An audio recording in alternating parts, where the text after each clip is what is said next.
শাহবাজ শেখ, আমি এখানকার intern doctor. আচ্ছা, কী দাবিতে আপনারা এই অবস্থান বিক্ষোভ শুরু করেছেন? আপনারা সবাই জানেন আশা করছি যে গত দুদিন আগে আরজি করে যে বর্বরচিত ঘটনাটা ঘটে গেছে, একটা মহিলা ডাক্তারকে খুন এবং ধর্ষণ করা হয়েছে, তার বিরুদ্ধে আমরা সোচ্চার হয়েছি।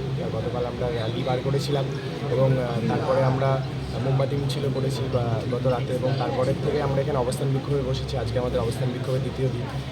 যতদিন অবধি দোষীরা শাস্তি পাচ্ছে এবং ট্রান্সপারেন্সি রেখে ইনভেস্টিগেশনটা হচ্ছে প্রশাসনের কাছে, আমরা এই অনুরোধটাই রাখবো যাতে সঠিক দোষীরা ধরা পড়ে এবং তাদের কঠোরতম শাস্তি হয়। এবং তার সঙ্গে সঙ্গে আমাদের রামপুরহাট মেডিকেল কলেজের যে নিরাপত্তা নিয়ে, আমাদের ডাক্তারদের নিরাপত্তা নিয়ে যে গাফিলতিগুলো আছে, এখন অবধি আমরা বারংবার জানিয়েছি কর্তৃপক্ষকে, তারপরেও সেগুলো কোনো সুরাহা হয়নি এবং কর্তৃপক্ষ আমাদেরকে এখনও কোনো নিরাপত্তা নিয়ে সঠিক আশ্বাস এখনও অবধি দিতে পারেনি। সেই নিয়ে আমরা বসেছি, অবস্থান বিক্ষোভ করেছি। আমরা চাইছি যে কর্তৃপক্ষ আসুক, আমাদের দাবিগুলো মেনে নেক, তারপরেই হয়তো আমরা অবস্থান বিক্ষোভ তুলে নেওয়ার কথা ভাবব। আচ্ছা, আজকে কি তোমাদের ওপিডি চালু আছে?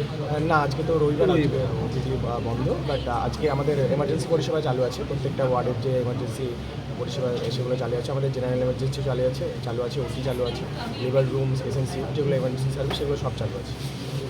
কী নিরাপত্তার গাফিলতি আছে এখানে, খামতি আছে? আপাতত আমাদের যেমন সার্জারি মেডিসিন ওয়ার্ডে প্রপার অনকল রুম নেই আমাদের ডক্টরদের জন্য, ইন্টার্নদের জন্য কিংবা পিএইচডিদের জন্য প্রপার অনকল রুম নেই, প্রপার বাথরুম নেই।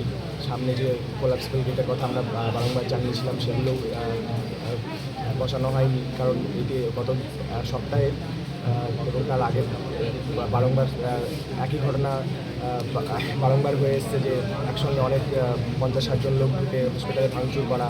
তো এই নিয়ে আমরা বিশেষ করে আমাদের মহিলা ডাক্তাররা খুবই ভয়ের মধ্যে আছে, ডিউটি করতে তারা ভয় পাচ্ছে। তো এই নিয়ে কর্তৃপক্ষ যদি আমাদেরকে আশ্বাস দেয় এবং আমরা যদি দেখি যে হ্যাঁ আমরা নিরাপদ অনুভব করছি হসপিটালের মধ্যে, তাহলে আমরা আবার ডিউটিতে কাজে ফিরে যাব। এখানে তোমাদের হোস্টেল বা এলাকায় কোনো সিসি ক্যামেরা আছে? না, সিসি ক্যামেরারও যথেষ্ট ঘাটতি আছে পুরো হসপিটাল ক্যাম্পাসে। রাস্তাতে কোনো সিসিটিভি ক্যামেরা নেই। নাম সর্বস্বই গেটের সামনে যে 2-3টে সিসিটিভি ক্যামেরা আছে সেইগুলো দিয়ে কাজ চলে। এবং আমি কর্তৃপক্ষের কাছে এই একটা অনুরোধ রাখতে চাইছি যে যাতে করে প্রত্যেকটা corner of this hospital should be covered with CCTV coverage.